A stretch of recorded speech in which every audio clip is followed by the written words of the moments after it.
Thank you very much, and welcome back to Race Industry Week 2023. Paul Fanner is back with us. We are going to be talking to John Doonan and IMSA, the president of IMSA. And if you're watching us again today on Zoom, on YouTube, on racer.com, on speedsport.com, please share the links with your industry friends. If you're in the industry and you're not watching this week, you are absolutely missing out. The lineup of speakers is unbelievable. I mean, we heard yesterday people saying they have never seen such a lineup of speakers in the entire history of motor racing. And it's true. I mean, it's absolutely incredible. So we are covering every aspect of anything in racing with some of the greatest leaders in the industry. And it is the hour. So without any further, time, we're going to bring John Dunan. He is in London, as I'm being told. And we're delighted to have John with us. Hey, John. Hey, Paul. Thank you, Judy. Thank you, Francesca. I actually changed of plans. I'm still in Daytona Beach. I had to make a change, and so you're getting me on North American time. Well, I'm just happy to get you. You've been traveling at the speed of light for the last few years. Yeah, it's been quite a season with a lot of different hats to wear, across all of our properties, whether it's IMSA and HSR, which we're heading into the season finale, the classic 12 hours at Sebring this weekend, or the Garage 56 project. There's been a lot of costume changes over the course of the year. Well, and any one of those is a full-time job. So I'm not quite sure how you're pulling all this off, John, but I'm glad you are. Well, let's start at the beginning. I just think that some of our audience don't know where you came from. And I think that's one of the things I particularly like about you is at your core, you're a racing fan. I appreciate that, Paul, and you're right. And I've told many around me that if I ever lose that fire to be a racing fan, they need to take me off to the side and tell me it's time to hang it up, because grew up with a grandfather that raced circle track midgets, and a couple of miles north is sitting in my shop his Curtis Craft midget from 1947, and then of course my father was an amateur racer starting in the late 60s. So it is part of my DNA, I guess, and really honored to have had the opportunities in the sport that I've had, whether it was my time at Mazda, my time now at IMSA and working for the France family, or just heading down to HSR and obviously got some duties, but trying to be a fan this weekend to close out the season. Well, I sincerely mean I wish I could be with you at the HSR event this weekend. It looks awesome. And knowing that you come from this orientation of actually the ultimate customer, we have a saying at Racer, the audience owns you, not the other way around. And we work for the audience. It shows that you work for the audience too, and what you've created with IMSA. Tell me about the mindset inside your company and what makes this such a special time for IMSA. Well, all morning it's been a sports car morning here on Race Industry Week. So we're so grateful and honored to be part of that momentum and the moment, as Frederic, my good friend from the ACO WEC, just talked about. We are at a critical time. The fan engagement is at an all-time high. Our television viewership on linear television, again on NBC platforms, was up 14% for 23. And I think even another step is that Peacock, the way that people are taking in the content on a streaming, is up over 50%. I think 53% was the latest number. So the fans are taking it in, whether they can beat the track or not. And then, as you and many others reported, record attendance at the race events, from the Rolex 24 to Sebring to Long Beach to VIR to Road America, where IMSA first went in 1979. We set an all-time record this season. So it is an incredible moment. I think we need to embrace it and capture it like never before. What the pandemic did, of course, was a horrible thing. But I have a philosophy also that maybe as an industry, motorsport in general, especially our form of motorsport, where it's camping and vast areas for viewing, people wanted to come and be able to pull their car, or their motorhome, or their motorcycle up to a fence and have the show going on right in front of them. So we're fully embracing that here. We're continuing to find ways to share content creatively. As you know, Win the Weekend was a really special element that we added this year, thanks to our partnership with Michelin, showcasing the WeatherTech SportsCar Championship. So I get chills, as I know you do as a race fan, and I'm going to do my ever best to go into 24 with that same enthusiasm, like I did when I was a kid, sitting on the edge of the couch, waiting for my dad to wake up after a long night of preparing the race car, and I was tapping my foot to go to the racetrack. Well, at least he got to sleep. I'm not sure you get to, based upon your schedule, and we occasionally connect. But yeah, it's tough. You mentioned something interesting here, and I want to come back to the comment about the pandemic. And you literally took the reins of this company from our mutual friend Scott Atherton as the pandemic was about to happen. Yeah. Timing is everything. Yeah, for a while there, I teased Mr. France and Ed Bennett and Mike Helton, our core board members. I said, you guys didn't mention anything about this in the interview process throughout 2019. But clearly, as an industry, we learned a lot. We learned a lot about safety and how we do things, and efficiencies, and the number of days on site for our race teams. Trying to be more efficient and protect budgets. We learned a lot about commitment. And when I say that, we learned a lot about the loyalty of our partners and our manufacturers. We are so honored to have 18 OEMs competing with us. We're so honored to have partners like WeatherTech, Michelin, VP, that not only stuck with us throughout the tough times of the pandemic, but just renewed partnerships through 2030.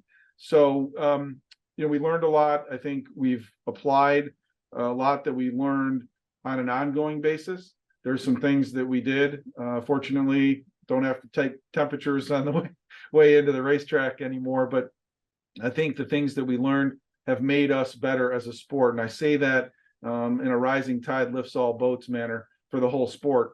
On our side at IMSA, we definitely learned a ton. And we're so excited about what happened in 23. But I just got out of staff meeting, and it's all focused on a test here in Daytona next week, and 2024, which is, as you know, you guys reported it, as did Speed Sport, record entry counts again. Yeah, there's no room at the end. You are completely full for the season, and so it appears as WEC.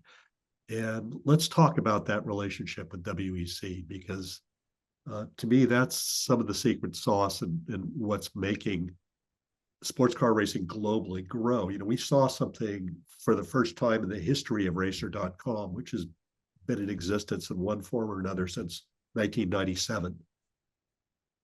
IMSA dominated every metric possible in January, and that momentum carried forward at levels we haven't seen in a very long time across the season. But you absolutely killed it at Formula One, NASCAR level, IndyCar level audience there. You're actually pulling from everywhere. Yeah, that's the excitement about having the OEM participation we have. You got fans of all these brands, and they're keen to see their brand do well. They're keen to see the storyline of what happens on the racetrack and how that impacts the road car lineup.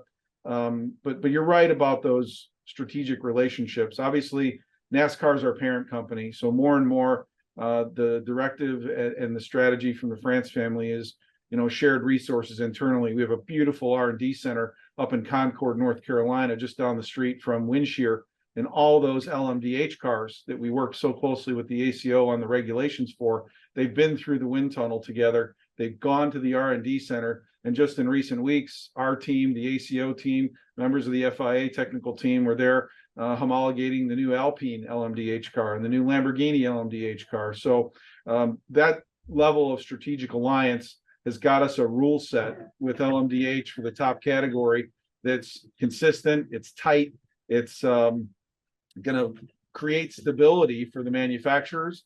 Cost control is there, and the fans know what to expect both in the short term and the long term. The same goes for our SRO relationship around GT4, our WSC relationship around TCR. I think I mentioned rising tide lifts all boats, but this kind of stability for our sport globally allows a manufacturer to build a car, know that it's feasible to race either as a factory supported entry or in customer racing anywhere in the world. And I think you and I have been through, as many of the listeners, the evolution of our sport and some of the highest of highs and the challenging lows. We're at a moment right now where consistency and stability is key. We all want to push the envelope of technology at all times, but that stability is going to continue to be critical for all of us, I think, in the medium and certainly in the short term. Well, that's the heart of it, I think. You've just touched on something, John. And this is my 50th year doing this, and I started by going to a sports car race, and I've seen the rise and fall of multiple sports car racing series.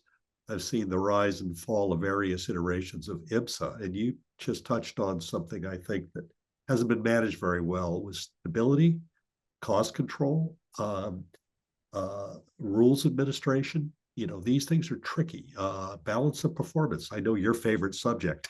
Yeah, about not sleeping. That one keeps me awake at night. But you touched on something, Paul, and you haven't been to my office here in a little bit in Daytona Beach, but every one of my teammates here in the office or at home has a plaque on their desk, and it says three things: cost effective, entertainment driven, automotive industry marketing tool. And that is exactly at the core of what Jim France's father, Bill France Sr., John and Peggy Bishop, that's really the core set of values that they wanted for IMSA. They wanted people to be able to go racing at whatever level they wanted, whether that's an entry level single make championship, a customer racing program in the big shows like the Michelin Pilot Challenge or the WeatherTech Series, or allow a manufacturer to come with a factory endorsed entry and factory support. So you're right again that stability is key. The platform is stable, but we have to be sensitive to making sure that there isn't cost creep and that we keep everyone in the game as long as we possibly can, and make smart decisions, not in a vacuum here in Daytona, but with our global partners technically around the world, as well as our teams here. And once again, you started off with it with our fans in mind, their experience, how they take in our content, their engagement with us, and their loyalty has to be absolutely number one priority now and forevermore. Well, agreed. And I can tell you that there, just from personal experience, there's not a better race weekend to take a new fan to than an IMSA weekend, because the diversity of content, the openness of the paddock, the friendly nature of the sport, it's just fundamentally welcoming. And it is auto racing. So cars actually matter here. There are not a lot of parity appliances on the racetrack. These, you go through an IMSA paddock and you see very different brand personalities, presentation of teams. You hear multiple languages being spoken. It's a doorway to the world. And that doorway goes both directions. And was particularly interesting to see you take what was effectively a NASCAR Cup car to Le Mans this year. Can you tell me about the Garage 56 adventure, which was your night job, I guess, or what? I don't know when you found time to do this, but tell us about this. Well, that brown couch behind me is the couch where Mr. France came in and sat down and said, "Hey, John, I got good news for you. You're going to be the program manager for Garage 56." And yeah, it gives me the chills. You know, as you are, and again, so many others watching today are historians of the sport. And I remember in 1976 when Bill France Sr. took a couple of NASCAR stock cars on a global stage. And you know, Jim is such a racer himself, and he wanted to recreate that. And what better time in NASCAR's 75-year history to take the Cup car, which is taken a lot of elements that are similar to the GT cars that we race. You know, single lug hubs, a driver safety cell that's modular in nature to allow Ford and Chevrolet and Toyota to bring the Camry, the Mustang, and the Camaro to NASCAR, and take it back to Le Mans, give a global audience a real taste of NASCAR from the way the car sounded, for sure. That was a big key to take the winningest manufacturer in history, Chevrolet, back, who has a tremendous history at Le Mans in general, but to take them back there in this project, to take the winningest team in NASCAR history, Hendrick Motorsport, to take Goodyear, who's been NASCAR's tire partner since 1954, back there also with tremendous history at Le Mans, and put a team of all-stars together in every aspect of the program, from everyone that managed the car, the tires, the engine program, and then the pilots, Jensen Button, Jimmy Johnson, Mike Rockenfeller, and our coach, Jordan Taylor. It was magical, to be really candid, Paul. I spent a lot of time with Marshall Pruitt there, trying to log the story. We're very excited about the Prime documentary that'll be coming out. There's a book coming out about it. It's one of those magical moments in the history of our sport. I just like that kid and fan that I was so honored to be part of it. Our pit crew won the pit stop competition with a floor jack. So yeah, I all of it was amazing, and I have to brag a little bit here. That content that Marshall produced about with the team at Coforce, our friends at Coforce, who we work closely with. That content covering the time at Le Mans helped drive Racer.tv, the Racer channel, to the highest ever viewership we've ever seen in a single month in June of this year by a wide margin. I mean, and those videos continue to earn significant viewership as the months go on. You clearly captured the imagination of the world. Is there any more to this story? I have to ask you, do we get to see this car race again in a similar setting? Well, when we took it there, I think we thought the fans would like it. Mr. France emulated a story from '76 that they really loved the sound and the car. So as it turns out, they loved it, which was really special. They were cheering like mad, chanting USA, chanting NASCAR. So to be able to bottle that up and sprinkle that in other areas, it would certainly be a dream of mine. You never know what we have up our sleeve here. So more to come on that, but the celebration of it continues. Our partners at Chevrolet announced at Le Mans 56 Garage 56 Special Edition Camaro street cars. So, those will be coming out soon. Hope to have one in my driveway at some point. You never know what the plans are for the future, but what we did in 23 around that project is something I personally will never forget. And I guarantee you, any of the men and women that invested time in this, it became like a fraternity or a sorority. There's a special bond that was developed, and like I say, I'll never ever forget it. Well, neither will our team. We all tend to stay up all night long during the 24 hours of Le Mans, Sebring, 12-hour. We were there for the 12 hours, all of us watching it, living it. Certainly Rolex 24, Petit Le Mans. All of them nearly gave me heart attacks this year. I have to be careful at this age. But the fact of the matter is, a lot of excitement across the board in your various series this year. But perhaps to me, the story of the year happened in Michelin Pilot Challenge this year, when one of my heroes, Robert Wickens, and his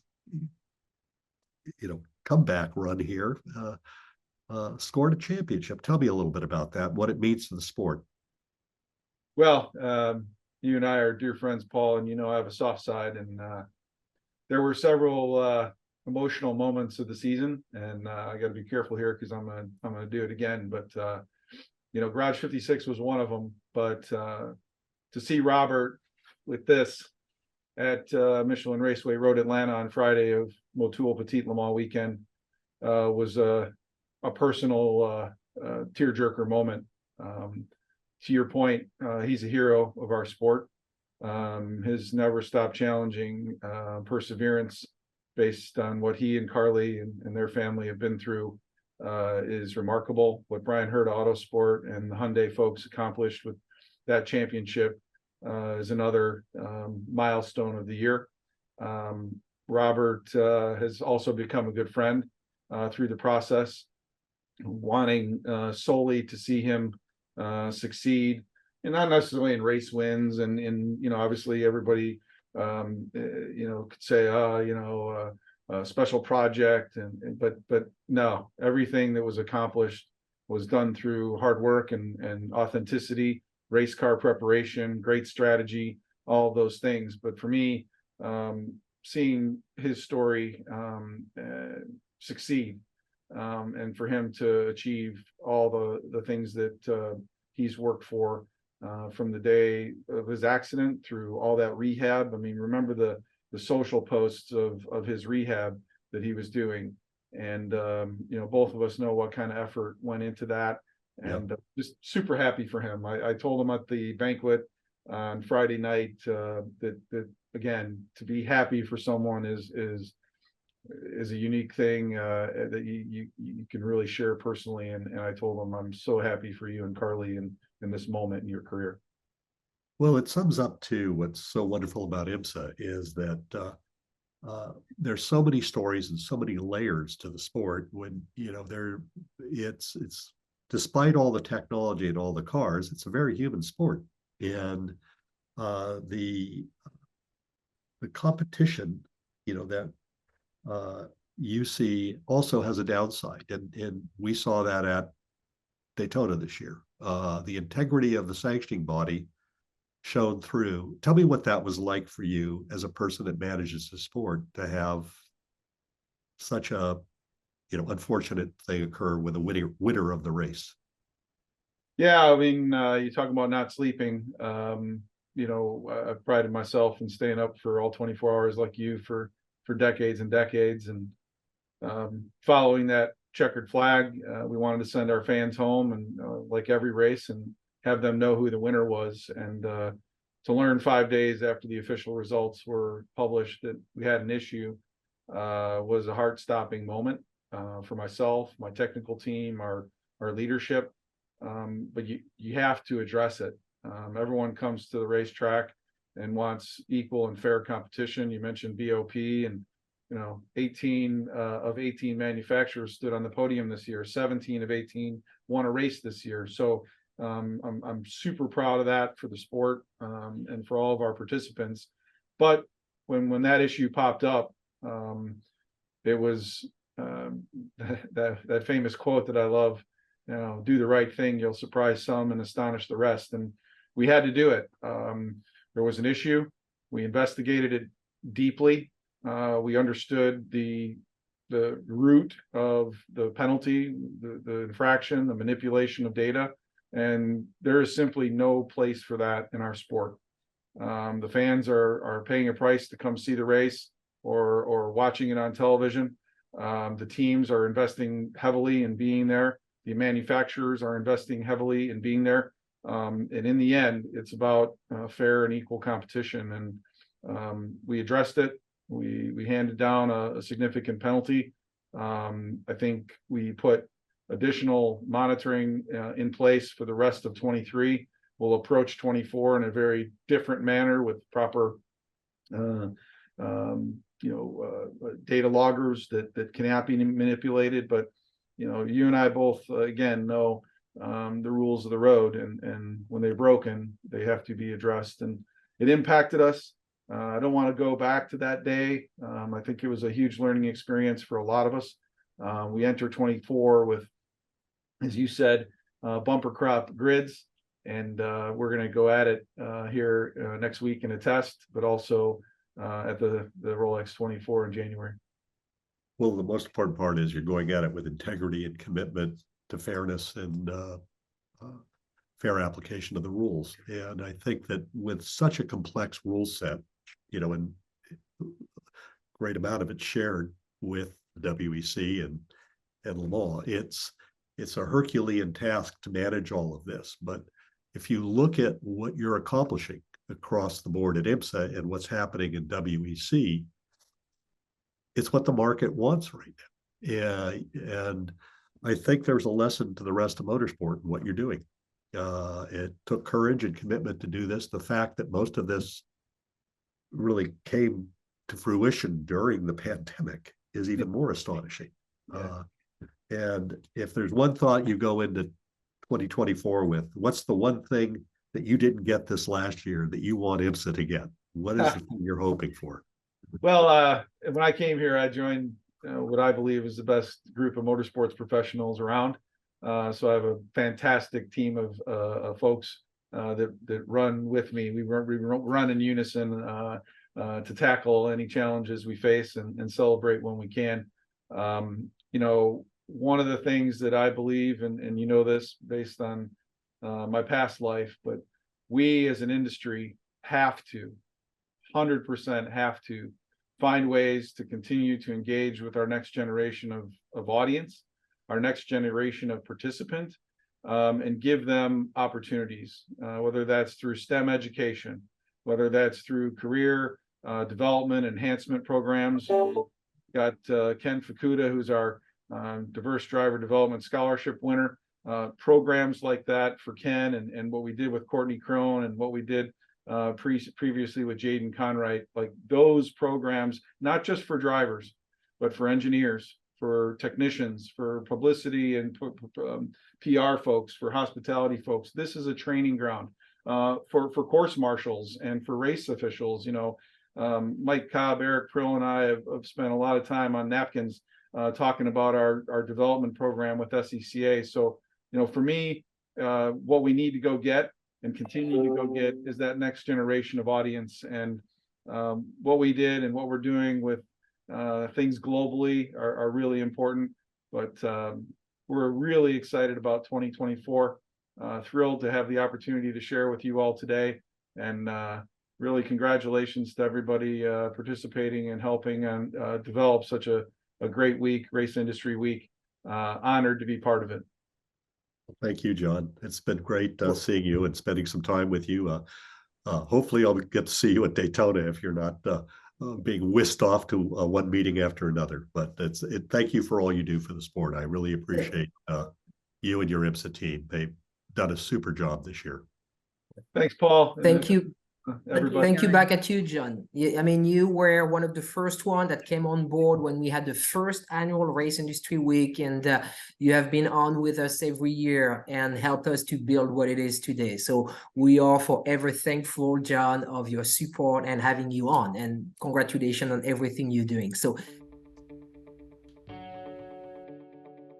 registering on Epart Trade is easy. To start, click on the Join for Free button on the homepage. First, search your company to see if it's already in our database. If you see your company on the list, click on it to select it. Then, choose Claim Company if you are one of the decision makers, an owner, marketing person, or main company contact. Or choose Join Company if you are an employee, and press Continue. If you couldn't find your company in our database, select Register a New Company. On the following page, Fill out your name, email, phone number, job title, and choose a secure password.